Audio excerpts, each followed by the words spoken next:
Hey everyone, welcome to Study Vibes English for class 8। आज का video होने वाला है बहुत इम्पॉर्टेंट, क्योंकि आज हम डिस्कस करेंगे हनी ड्यू का chapter 3 glimpses of the past. ये वीडियो आपके लिए भी बहुत ज़्यादा इम्पॉर्टेंट है, क्योंकि ये चैप्टर है हिस्ट्री से रिलेटेड, इसलिए इस वीडियो को आपको एंड तक देखना है। तो चलिए स्टार्ट करते हैं इस चैप्टर के इंट्रोडक्शन से। ग्लिम्पसेस ऑफ द पास्ट का क्या मतलब है? हमारे पहले के समय के कुछ ग्लिम्पसेस का मतलब होता है कुछ मोमेंट्स या कुछ झलकियाँ। सबसे पहले इस चैप्टर का इंट्रोडक्शन देते हैं। This chapter gives the detailed glimpses of the history of our country from 1757 to 1857। 1757 से लेकर 1857 तक का जो पीरियड है, उसमें हमारी हिस्ट्री में क्या क्या हुआ, ये चैप्टर उसका डिटेल्ड एक्सप्लेनेशन देगा। It gives the details of the condition, situation that lead to the first war of independence in 1857। हम सबको पता है कि 1857 में पहली बार आज़ादी के लिए जंग हुई थी। उसकी क्या कंडीशन थी, क्या सिचुएशन थी, वो क्यों हुई, ये सब हम इसमें डिस्कस करेंगे।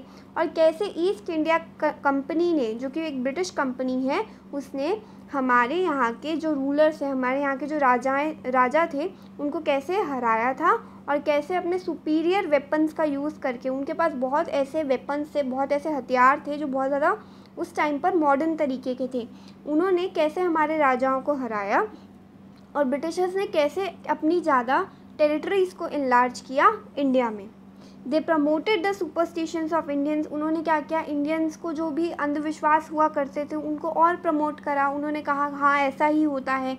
दे imported goods, chopped off the thumbs of artisans. उन्होंने क्या करा, जितने भी हमारे एक्सपर्ट आर्टिशियंस हैं उनका गला काट दिया। गला काटने का मतलब है उनके पेट पर लात मार दी, उनका काम ख़त्म कर दिया, क्योंकि वो क्या कहते थे कि जो भी सामान हम बनाएंगे सिर्फ वही इंडिया में बिकेगा, और इंडिया को बना दिया बाज़ार। They used to pay less incentives and salary to Indians for working for British Army। British army में जितने भी लोग इंडियंस थे या जितने भी इंडियंस ब्रिटिश आर्मी के लिए काम करते थे, उनको बहुत कम सैलरी दी जाती थी। All these and others condition led to the explosion in 1857। ये जितनी भी कंडीशंस हैं, इसी की वजह से 1857 में ये सब लड़ाई हुई। चलिए स्टार्ट करते हैं। Before you read, here are some pictorial glimpses of the history of our country from 1757 to 1857। 1757 से लेकर 1857 तक के हमारे जो कंट्री है उसके अलग अलग ग्लिम्पसेस, अलग अलग मूवमेंट्स को पिक्चर के तौर पर आपको रिप्रेजेंट किया गया है। These pictures and speech bubbles will help clarify your understanding of the conditions that led to the event known as the First War of Independence in 1857। यहाँ पर जो पिक्चर्स हैं और जो स्पीच बबल्स हैं, स्पीच बबल्स यहाँ पे आपको साइड में जो दे रखे हैं, जो क्लाउड्स हैं जिनके अंदर कुछ बातें लिखी हैं, ये आपको ये समझाने में मदद करेंगी कि क्या कंडीशंस थी जिनकी वजह से पहली बार आज़ादी के लिए लड़ाई हुई थी 1857 में। सबसे पहली हमारी पिक्चर द मार्टियर्स के बारे में है। मार्टियर्स कौन होते हैं? हमारे शहीद। शहीद लोग कौन होते हैं? जो हमारी कंट्री की आज़ादी के लिए अपनी जान कुर्बान कर देते हैं। यहाँ पर दिल्ली में एक फंक्शन हो रहा है जिसमें श्रीमती लता मंगेशकर जी एक बहुत पॉपुलर सॉन्ग गा रही हैं, जो कि एक राष्ट्रगीत है, और ये शहीदों को रिस्पेक्ट देने के लिए वो गा रही हैं। O my country man, let your eyes fill with tears as you recall the sacrifices of India's martyrs. जो हमने एक सॉन्ग सुना है कि ए मेरे वतन के लोगों ज़रा आँखों में भर लो पानी, जो शहीद हुए हैं उनकी ज़रा याद करो कुर्बानी। ये यही सॉन्ग ये गा रही हैं और जितने भी शहीद लोग हैं उनको रिस्पेक्ट दे रही हैं इस फंक्शन में। इस पिक्चर में आपको जवाहरलाल नेहरू जी दिख रहे हैं, राजेंद्र प्रसाद जी दिख रहे हैं। अब हम आगे पढ़ते हैं। अब बात करते हैं सेकंड सेक्शन की। सेकंड सेक्शन है 1757 से लेकर 1849 तक, और ये है कंपनीज कॉन्क्वेस्ट। कॉन्क्वेस्ट क्या होता है? कंपनी की जीत। इसमें कंपनी कैसे जीत गई, और ये कंपनी कौन सी है? ईस्ट इंडिया कंपनी है, वो कैसे जीत गई। तो यहाँ पे फर्स्ट पिक्चर में है जो लेफ्ट साइड है, with its superior weapons the British East India Company was extended its power in 18th century India. India में 18वीं सदी में या 18th सेंचुरी में ब्रिटिश की ईस्ट इंडिया कंपनी ने अपने पैर अच्छे तरीके से पसार लिए थे, क्योंकि उनके पास क्या थे? सुपीरियर वेपन्स थे। इतने ज़्यादा, सुपीरियर का मतलब होता है बहुत आधुनिक, बहुत मॉडर्न हथियार थे। और ये इंडिया की कंडीशन दिखाई है 1765 में, क्योंकि ये पीरियड 1757 से लेकर 1849 तक है। तो आपको जो मैप दिखाया है उसमें आप देख सकते हैं कि जो इंडियन प्रिंसेस है उनके हाथों में अभी ये येलो वाला इलाका है। ये जो येलो वाला एरिया है ये पूरा इंडियन प्रिंसेस के राज में है। और जो यहाँ पर पिंक है वहाँ पर ब्रिटिश ईस्ट इंडिया कंपनी ने अपना कब्ज़ा कर लिया है। नेक्स्ट, इंडियन प्रिंसेस व शॉर्ट साइटेड। जितने भी इंडियन प्रिंसेस थे वो क्या थे? शॉर्ट साइटेड थे। शॉर्ट साइटेड का मतलब क्या है कि उनको ज़्यादा दूर तक के सोचने की, मतलब यहाँ पर जो इंडियन प्रिंसेस हैं वो आगे क्या होने वाला है, फ्यूचर में आगे तक क्या होगा, इसके बारे में ज़्यादा नहीं सोचते थे। अब यहाँ पर राजा कुछ कह रहे हैं दैट अपस्टार्ट राजा बाग call the English merchants they will help them to defeat him. वो कह रहे हैं कि वो राजा, मैंने अंग्रेज सौदागरों को बुलाया है। सौदागर कौन होते हैं? जो मर्चेंट होते हैं, जो व्यापार करते हैं, उनको बुलाया है और वो उसे हराने में हमारी मदद करेंगे, यानी कि ब्रिटिश ईस्ट इंडिया कंपनी को हराने में मदद करेंगे। और यहाँ पे नीचे लिखा है the people had no peace due to such constant fights. अब ऐसी कॉन्स्टेंट फाइट्स होती थी, जो लोग थे, जितनी भी प्रजा थी, उनके बीच में बिल्कुल भी शांति नहीं रहती थी। अब यहाँ पर जो राजा हैं वो एक्चुअली में क्या कहना चाहते हैं? वो ये कहना चाहते हैं कि जो अंग्रेज हैं, यानी कि जो इंग्लिश मर्चेंट्स हैं, उनको बुलवा लो, क्योंकि वो किसी और राजा के राज्य के लिए लड़ाई करना चाहते हैं। यहाँ पर इंग्लिश मर्चेंट्स को बुलाना, उनकी मदद लेना और किसी और राजा से लड़ना, ये सब किस लिए था? ये सब इंग्लिश मर्चेंट्स को फ़ायदा ही दे रहा था, ईस्ट इंडिया कंपनी को फ़ायदा दे रहा था। क्योंकि जब इंडिया के खुद के जितने भी राजा हैं वो आपस में लड़ते थे तो इससे ईस्ट इंडिया कंपनी को इंडिया में अपने पैर पसारने में और मदद मिलती थी। और इस वजह से क्या होता था, जितने भी प्रजा होती थी वो भी एकदम शांति में नहीं रहती थी, वो भी बहुत परेशान रहती थी। Next, the rivalries help the East India company and it could easily subdue Indian princess one by one. और जैसे ही इंडिया में जितने भी राजा थे अलग अलग प्रांत के, उनके बीच में लड़ाइयाँ शुरू हुई और जितने भी अंग्रेज़ थे उन्होंने इसमें मदद की, तो क्या हुआ, जितने भी इंडिया के राजा थे एक एक करके अपने राज्य पर जो कब्जा थे वो हारते गए। A far-seeing ruler like the brave Tipu of Mysore found the British till he died fighting. A far-seeing ruler like the brave Tipu of Mysore का क्या मतलब है? यानी कि मैसूर के जो टीपू सुल्तान हैं वो एक इस तरीके के राजा थे, इस तरीके के रूलर थे जो कि अंग्रेज़ों से मरते दम तक लड़े थे। अब यहाँ पर आपको कुछ रिएक्शंस दे रखे हैं उन इंडियंस के कि how did Indians react to these conquest का मतलब है कि जब अंग्रेज़ धीरे धीरे जीतने लगे तो कैसे कैसे इंडियंस ने इस पर रिएक्ट करा। Thank God there is peace in the country now, no more wars and no looting by thugs. तो यहाँ पर एक कह रहा है कि भगवान का शुक्र है कि अब हमारी कंट्री में पीस आ गया है, अब शांति हो गई है, अब और ज़्यादा लड़ाइयाँ नहीं होंगी और ज़्यादा जो ठग हैं वो हमें नहीं लूटेंगे। फिर दूसरा कहता है कि it is God who send the British, की ये तो भगवान हैं जिन्होंने ब्रिटिशर्स को हमारे लिए भेजा है। फिर एक ने कहा our destiny is linked with them, कि हमारी किस्मत उनसे जुड़ी है। नेक्स्ट पिक्चर में एक बबल में लिखा है the white man has killed और डिथ्रोन्ड आवर किंग्स। कुछ ने कहा कि जितने भी अंग्रेज़ हैं उन्होंने हमारे किंग्स को हरवाने में मदद की है। और किसी ने कहा now we have become slaves of foreigner, कि अब तो हम अंग्रेज़ों के ग़ुलाम बन गए हैं। और ये बात एकदम सही थी। फिर किसी ने कहा कि सम किंग्स वर नॉट गुड, कुछ राजा अच्छे नहीं थे, but after all they were of his land, लेकिन वो हमारी ज़मीन पर तो थे। तो हमने अभी तक कंपनीज कॉन्क्वेस्ट में क्या क्या पढ़ा कि जो ईस्ट इंडिया कंपनी थी उसने अपने मॉडर्न हथियारों के ज़रिए क्या किया, 18वीं सेंचुरी के भारत पर अपना दबदबा बना लिया। और जितने भी राजा थे जो कंट्री में आपस में राइवलरी थे, यानी कि एक दूसरे के दुश्मन थे, उनकी लड़ाइयों को और ज़्यादा बढ़ा दिया, जिससे एक एक करके जितने भी राजा थे उनके पास जितनी भी प्रांत थी वो उनसे छीन गई। नेक्स्ट हम आते हैं थर्ड पर। हमारा थर्ड है ब्रिटिश रूल के बारे में। ब्रिटिश रूल 1765 से 1836 तक कैसे काम किया हम उसके बारे में पढ़ेंगे। यहाँ पर कुछ रिलीजियस लीडर्स थे, यानी कि कुछ धर्म गुरु थे, वो गलत चीज़ों को सिखा रहे थे। वो सिखा रहे थे कि क्या होती है अनटचेबिलिटी एंड चाइल्ड मैरिज, वो इस सब को बढ़ावा दे रहे थे। अनटचेबिलिटी यानी कि ऐसे लोगों को जात में बांटना और जो छोटी जात के लोग हैं उनको छूने से मना करना, और जितने भी बच्चे होते हैं उनकी जल्दी से शादी करवा देना, इससे पहले उनकी 18 साल की एज हो, और ये सब चीज़ें उन्होंने स्टार्ट कर दी। तो यहाँ पर क्या हुआ था, जितने भी अंग्रेज़ थे उन्होंने भारतीयों पर ये जो चीज़ें थी, जो गलत विचारधारा थी, जैसे कि बाल विवाह है, छुआछूत है, अनटचेबिलिटी एंड चाइल्ड मैरिज, इस सब को बढ़ावा दिया। और उन्होंने कहा कि इसी सब को करके हम इंडिया के लोगों के बीच में फूट डाल सकते हैं, उनके बीच में आपस में लड़ाई करवा सकते हैं। और सेकंड उन्होंने क्या किया, जो ब्रिटेन में बना हुआ जितना भी सामान था उसको भारत में बिना ड्यूटी टैक्स के उन्होंने इम्पोर्ट करवाया। यानी कि अगर वो अपना सामान जो ब्रिटिश में बनता है उसको इंडिया लेकर आएंगे तो उस पर कोई ड्यूटी नहीं लगने दी, यानी कि वो सामान बिल्कुल महंगा नहीं पड़ता था। वो लो प्राइस मशीन मेड गुड्स हुआ करते थे, बहुत सस्ते गुड्स हुआ करते थे। जब उनको यहाँ पर बेचा जाता था तो उनको बहुत ज़्यादा प्रॉफिट मिलता था। और जो इंडिया के आर्टिशंस थे, हैंडीक्राफ्ट से, वो सब कुछ ख़राब हो गए क्योंकि कोई उसको ख़रीदना ही नहीं चाहता था, क्योंकि जो हैंडीक्राफ्ट होते थे वो हाथ के बने हुए होते थे और उनका जो प्राइस होता था वो ज़्यादा होता था। और लोग क्या प्रेफर करते थे कि वो ब्रिटिशर्स से जो गुड्स आए हैं हम उन्हीं को ख़रीदें। अब यहाँ पर पिक्चर में है, anyone who crosses the seas loses his religion. कोई भी जो कि सी को क्रॉस करेगा वो अपने रिलीजन को खो देगा, अपना धर्म भ्रष्ट कर देगा। और ये सारी जो विचारधारा है ये सब रूढ़िवादी है। रूढ़िवादी विचारधारा का मतलब है यानी कि गलत सोच है। फिर next, all the misery in the world is due to women. और फिर एक ने कहा कि जितना भी माइजरी है, जितने भी दुख हैं इस संसार में, वो औरतों की वजह से हैं।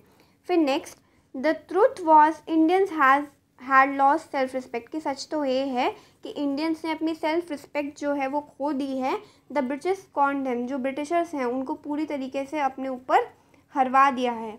फिर the natives are unworthy of trust, incapable of honesty. कि जितने भी नेटिव्स हैं, जो आसपास के लोग हैं, वो ट्रस्ट के लायक नहीं हैं और उन पर भरोसा नहीं किया जा सकता है। फिर true your honour but I am honest. यानी कि यहाँ पर जो ब्रिटिशर्स हैं वो आपस में बात कर रहे हैं कि यहाँ इन पर हम भरोसा नहीं कर सकते हैं, लेकिन जो हमारे यहाँ के इंडियन वर्कर्स हैं वो उन पर अपना पूरा भरोसा दिलवाने की कोशिश कर रहे हैं कि हम आपके भरोसे लायक हैं, आप हमें नौकरी से मत निकालिएगा। Being merchants, the British wanted quick profits. Their heavy taxes forced farmers to abandon their fields. Merchant होने के नाते जो ब्रिटिशर्स थे वो क्या चाहते थे कि उनको फटाफट से प्रॉफिट मिलता रहे, और जो हैवी टैक्स वगैरह थे वो सब वसूलते रहते थे फार्मर्स से, और उनके फील्ड्स पर उनको एकदम टिकने नहीं देते थे। फिर यहाँ पर क्या हुआ, एक फार्मर बात कर रहा है एक ब्रिटिशर से, but your men are taking all my crop. कि तुम्हारे जो आदमी है वो मेरी पूरी क्रॉप को उजाड़ कर ले गए। तो उन्होंने कहा, यू आर स्टिल इन आरियर्स। यानी कि तुम्हें अभी भी कर्जदार हो, तुम्हें अभी भी कर्ज देना है। If you don't pay next week, अगर तुम अगले हफ्ते तक नहीं दोगे तो I will send you to jail, मैं तुम्हें जेल भेज दूँगा। तो कैसे वो यहाँ से बहुत ज़्यादा हेवी टैक्सेस वसूल रहे थे, किसान इतना कमा नहीं पाते थे जितना उनको टैक्स देना पड़ता था, वो धीरे धीरे कर्ज में डूबते चले जा रहे थे। Still the British invented other methods which gave them more profit. तब भी ब्रिटिशर्स ने और ज़्यादा तरीके निकाले जिससे उनको और ज़्यादा प्रॉफिट मिल सके। The goods manufactured in England should not have any import duty when brought to India. तो यहाँ पर वो क्या कह रहे हैं कि जो भी गुड्स इंग्लैंड में बने हैं उनकी कोई इम्पोर्ट ड्यूटी नहीं लगनी चाहिए जब उन्हें इंडिया में लाया जाए। तो यहाँ पर वो कह रहे हैं कि हाँ, अच्छा आइडिया है। तो ईस्ट इंडिया कंपनी ने हमारी इंडियन इंडस्ट्रीज़ को एकदम चरमरा दिया, एकदम ख़राब कर दिया। क्योंकि इम्पोर्ट ड्यूटी क्या करती है, जब भी हम बाहर से कोई सामान मंगवाते हैं किसी और कंट्री से, तो इम्पोर्ट ड्यूटी लगने पर वो चीज़ महंगी हो जाती है। लेकिन अगर ब्रिटिशर्स अपने गुड्स पर इम्पोर्ट ड्यूटी नहीं लगवाने देंगे तो वो गुड्स इंडिया में सस्ते बिकेंगे, और जो इंडिया के गुड्स हैं उनको कोई भी नहीं खरीदेगा।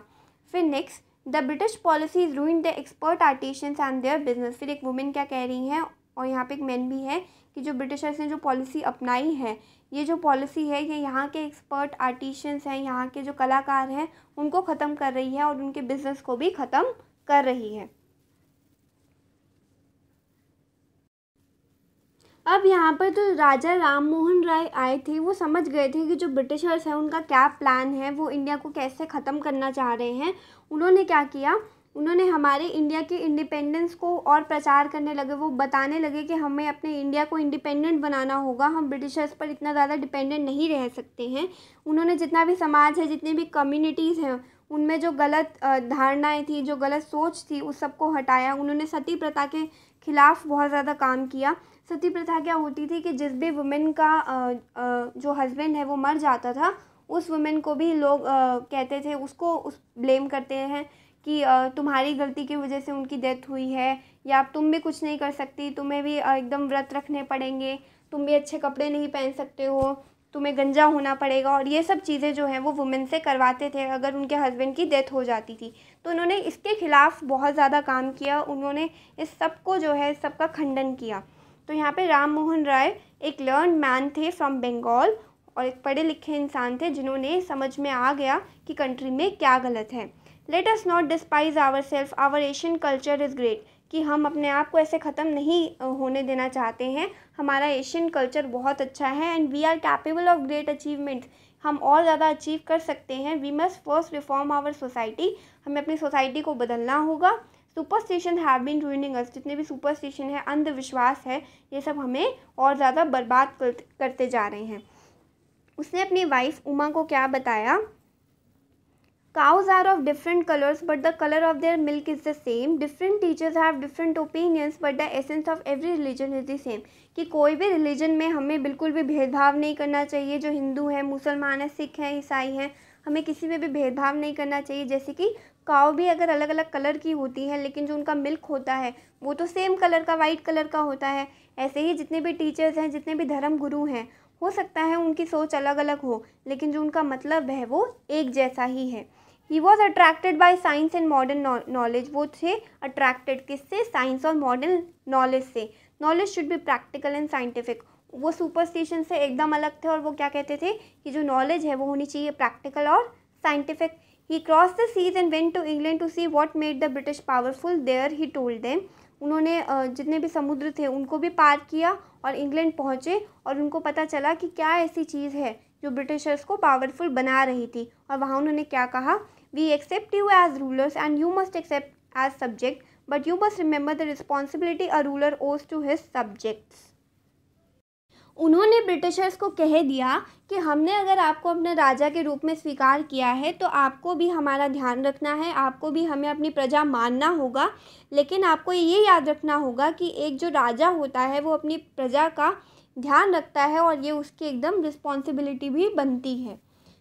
He started newspapers but the suspicious Britishers stopped them in 1823. उन्होंने ब्रिटिशर्स को हरवाने के लिए या फिर अपनी कंट्री के, अपनी सोसाइटी को समझाने के लिए भी न्यूज़पेपर्स स्टार्ट किए, लेकिन ब्रिटिशर्स ने न्यूज़पेपर्स आने बंद करवा दिए 1823 में, क्योंकि वो नहीं चाहते थे कि जो प्रेस है वो उनके खिलाफ़ कुछ भी छापे। फिर हम बात करते हैं ऑपरेशन की। ऑपरेशन का मतलब होता है दबाव डालना। उन्होंने क्या किया था, जितने भी ब्रिटिशर्स ने अपने कोर्ट बनाए थे उन्होंने वहाँ पर एक ऐसा लॉ लगा दिया जिसमें कोई भी इंडियन जो है वो डायरेक्ट जेल में जाएगा और उसको कोर्ट में पेश होने का मौका भी नहीं मिलेगा। और दूसरी ओर जो भी भारत के जितने भी इंडस्ट्रीज़ थी उनको दबाना शुरू कर दिया। वहाँ पर जितने भी अच्छे अच्छे आर्टिशियंस थे, कारीगर थे, उनके अंगूठे कटवा दिए। अब यहाँ पर लिखा है, But the British continued to oppress Indians. In 1818, they had passed Regulation 3rd. Under it, an Indian could be jailed without trial in a court. लेकिन जो ब्रिटिशर्स थे वो इंडियंस को दबाते गए और उन्होंने 1818 में एक ऐसा रेगुलेशन 3rd, रेगुलेशन का मतलब होता है एक ऐसा रूल पारित कर दिया जिसमें क्या था कि कोई भी इंडियन जो है वो जेल जा सकता है अगर ब्रिटिशर्स चाहें तो, और उसको कोर्ट में जाने का मौका भी नहीं मिलेगा। All the time British officers in India Drew big salaries and also made fortunes in private business. और हमेशा से क्या था, जितने भी ब्रिटिश ऑफिसर्स थे उनको अच्छी अच्छी सैलरीज मिला करती थी, उनके घर भर रहे थे और वो जो थे अपने प्राइवेट बिजनेस में खूब सारा प्रॉफिट कमा रहे थे। By 1829, Britain was exporting British goods worth 7 crore rupees to India. और 1829 तक जो ब्रिटेन था वो एकदम तैयार गुड्स इंडिया को भेजा करता था और उसकी कीमत 7 करोड़ थी। उस टाइम पे ये कीमत बहुत ज़्यादा थी और जितना ज़्यादा वो एक्सपोर्ट कर पा रहे थे इंडिया को उतना ही ज़्यादा उनको प्रॉफिट मिल रहा था। और जो हमारे इंडिया के जो आर्टिशंस थे उनकी इंडस्ट्रीज़ एकदम ठप हो गई थी। इंडिया का जो खुद का जो इंडिपेंडेंट काम था वो एकदम ठप हो गया था। हम पूरे के पूरे डिपेंड हो चुके थे ब्रिटिशर्स पर। Governor general Bentinck reported back home. और गवर्नर जनरल बेंटिक ने भी बाद में आकर क्या कहा, the bones of cotton weavers are bleaching the plains of India. की जो कॉटन वीवर्स हैं उनकी बोन्स जो हैं वो इंडिया के लिए, इंडिया की ज़मीन के लिए सिंचाई का काम कर रही है। The British prospered on the company's loot while Indian industries began to dry, कि जो इंडिया की इंडस्ट्रीज़ हैं वो एकदम ख़त्म होने लगी और जो ब्रिटिशर्स थे वो और ज़्यादा फल फूलने लगे। नेक्स्ट हम आते हैं डिससैटिस्फैक्शन पे। अब यहाँ पर धीरे धीरे जितने भी इंडियंस थे वो भी डिससैटिस्फाई होने लग गए, यानी कि असंतुष्ट होने लग गए। उनको भी समझ में आ गया कि जो ब्रिटिशर्स हैं वो हमारे साथ गलत कर रहे हैं, हमारी क्योंकि इंडस्ट्रीज़ ख़त्म हो गई हैं, हमारा काम ख़त्म हो गया है। तो उन्होंने क्या कहा, education in India was in Persian and Sanskrit. India में जो एजुकेशन थी वो किस में दी जाती थी, एक तो पारसी भाषा थी और संस्कृत भाषा थी। In 1835 an Englishman named Macaulay suggested a change. उन्होंने मकाउले ने एक चेंज सजेस्ट किया कि ऐसा होना चाहिए, we should teach the natives through the English language, हमें इंडियंस को भी इंग्लिश सिखानी चाहिए। तो उन्होंने कहा हाँ मैं एग्री करता हूँ। English education produce clerks to whom the British gave petty jobs under them। अब ब्रिटिशर्स को अपने नीचे जॉब देने के लिए क्लर्क्स मिलने लगे, क्योंकि वो इंडियंस को सिखाने लगे इंग्लिश क्या होती है।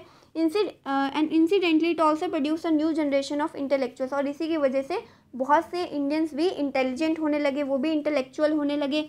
We must educate our brothers, हमें अपने ब्रदर्स को भी एजुकेट करना चाहिए, हमें अपने भाइयों को भी सिखाना चाहिए। And try to improve their material condition, और उनकी कंडीशन को सुधारना चाहिए ताकि उनको कम से कम ब्रिटिशर्स के नीचे तो जॉब मिल सके। For that we must convey our grievances to the British Parliament, और इसके लिए हमें ब्रिटिश पार्लियामेंट में अपनी ये बात रखनी पड़ेगी। By 1856 the British had conquered the whole of India, और मैंने जो आपको पहले मैप दिखाया था और अब मैप देखो कितना चेंज आ गया है। अब ब्रिटिश एरिया जो है, जो पिंक एरिया है, वो कितना ज़्यादा बढ़ गया है, और जो इंडियन ऑक्यूपाइड, जो इंडिया के रूलर्स का ऑक्यूपाइड जो जगहें थी वो कितनी कम हो गई हैं। They care little about the needs of Indians, वो इंडियंस की जो ज़रूरतें थी उनके बारे में बिल्कुल भी नहीं सोचते थे। Our kings have become puppets and we have lost our old job, जो हमारे अब राजा थे वो क्या बन चुके हैं, कठपुतली बन चुके हैं, वो तो ब्रिटिशर्स के उंगलियों पे नाचते हैं, और हम अपनी ओल्ड जॉब को भी खो चुके हैं और हमारी ज़मीनें भी। They are converting our brothers, वो हमारे भाइयों को भी बदल रहे हैं। You only talk, do something to drive them out, तो उन्होंने कहा कि तुम सब बातें ही करते रहोगे, कुछ करो तो सही ताकि हम उनको बाहर निकाल कर फेंक सकें। नेक्स्ट हम आते हैं 10 स्पार्क्स। यहाँ पर स्पार्क का मतलब है चिंगारी। अब चिंगारी लग गई थी और सबको समझ में आ गया था कि ब्रिटिशर्स हमें परेशान करने लगे हैं, और जो 1857 की जो इंडिपेंडेंस वॉर थी उसकी मुख्य चिंगारी, यानी कि जो सबसे मेन जिसकी वजह से सारा स्पार्क लगा था, वो क्या था, जो भी कारतूस होते थे, यानी कि जो हथियारों में जो कारतूस यूज़ होता है उसके अंदर काऊ और पिग का जो स्किन होता है उसका यूज़ होता था, जिससे जो भारतीय थे वो एकदम इसके खिलाफ थे कि ऐसा नहीं होना चाहिए। और जो मंगल पांडे जी थे उन्होंने सबसे पहले इसको स्टार्ट किया और इसके खिलाफ बोले, और उन्होंने कहा कि ऐसा नहीं होना चाहिए, और इसी वजह से उनको बहुत मारा गया और उनको जेल में डाल दिया गया।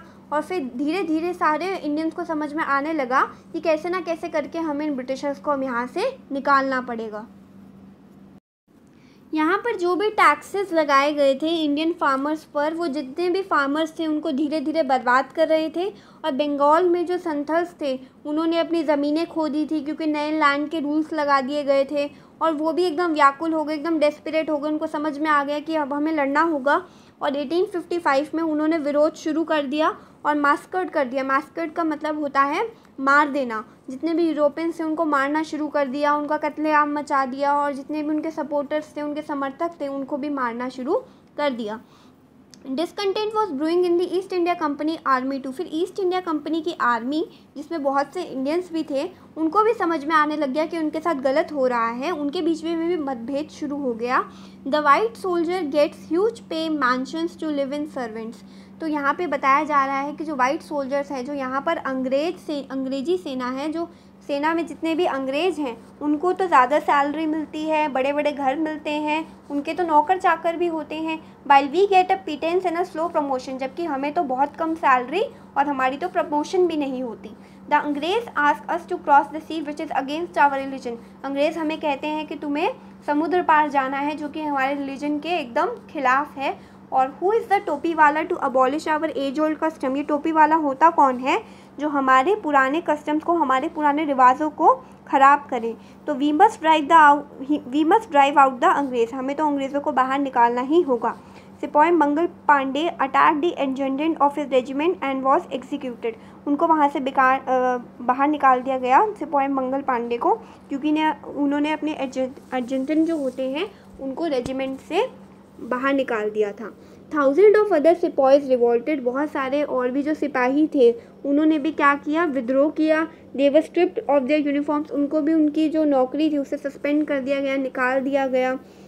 Humiliated and put in irons, उनको भी मारा गया।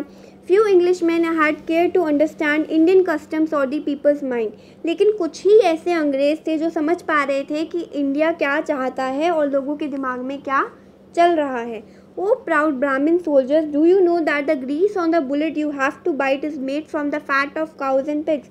क्या ब्राह्मण सिपाही, तुम्हें ये पता है कि जो ग्रीस की बुलेट तुम अपने मुंह में डालते हो वो किससे बनी होती है, काऊ और पिग के फैट से बनी होती है, उनकी स्किन से बनी होती है। जब उनको पता चला तो वो कहते क्या, the white man has receive the stew, उन्होंने कहा कि जो अंग्रेज़ हैं, वाइट मैन हैं, उन्होंने हमको भी धोखा दिया है, हमें भी डिसीव किया है।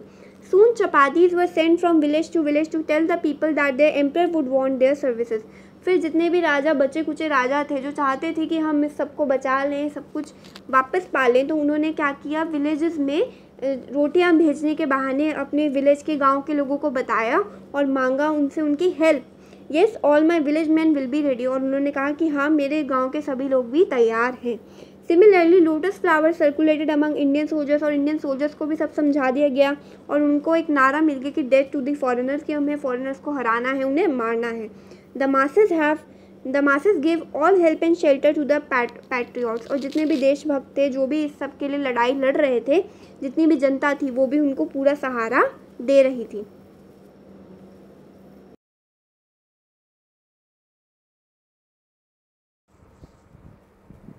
ग्लिम्पसेस ऑफ द पास्ट में अब बारी आती है रिवोल्ट की। रिवोल्ट को हिंदी में कहते हैं क्रांति या फिर विद्रोह। यहाँ पे आपको लेफ्ट साइड में जो इमेज दिख रही है उसमें बताया है, then there was a violent outbreak at Meerut. फिर मेरठ में क्या हुआ, एक वायलेंट आउटब्रेक हुआ। वायलेंट आउटब्रेक का मतलब होता है भयंकर विद्रोह छिड़ गया। The sipahis march to Delhi, जितने भी सिपाही थे वो दिल्ली जाकर मार्च करने लगे, यानी कि वो पहुंच गए Delhi. Long live our emperor Bahadur Shah, और ये नारा लगाते हुए गए कि हमारे सम्राट बहादुर शाह हमेशा सलामत रहें। द रिबेलियन स्प्रेड वाइडर, और जो विद्रोह था वो और फैलता गया। Many landlords had lost their lands because of the British policies and they were sore. बहुत से ज़मींदार खूब नाराज़ थे क्योंकि जो ब्रिटिशर्स की पॉलिसी थी उनके चक्कर में उनकी जितनी भी ज़मीनें थी वो छिन गई थी। The white man's rule must end, और वो क्या कहते थे कि जो अंग्रेज़ हैं उनका शासन तो ख़त्म होना ही चाहिए। Yes we will help you.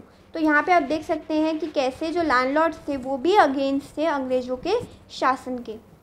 Next, the fight for freedom. फिर बात आती है कि आज़ादी की लड़ाई 1857, ये मेन पार्ट है इस चैप्टर का। मैनी फॉर्मर रूलर्स लाइक बेगम हज़रत महल ऑफ लखनऊ वर बिटर। बहुत से पुराने रूलर जैसे कि बेगम हज़रत महल भी थी, वो लखनऊ की थी, और उनके मन में भी इस बात की कड़वाहट थी कि the white man has taken away my kingdom, कि उनके भी किंगडम को छीन लिया गया था। और ये सब किसने किया था, अंग्रेज़ों ने। They join the upsurge against the foreigner, और वो भी इस लड़ाई में शामिल हो गई।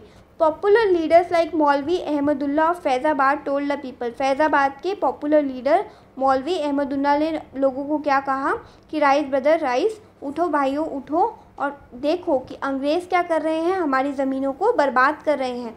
The people rose everywhere in Bareilly, Kanpur and Allahabad. फिर लोग हर जगह से आ गए, बरेली से, कानपुर से, इलाहाबाद से, जगह जगह से लोग अपना समर्थन देने लगे।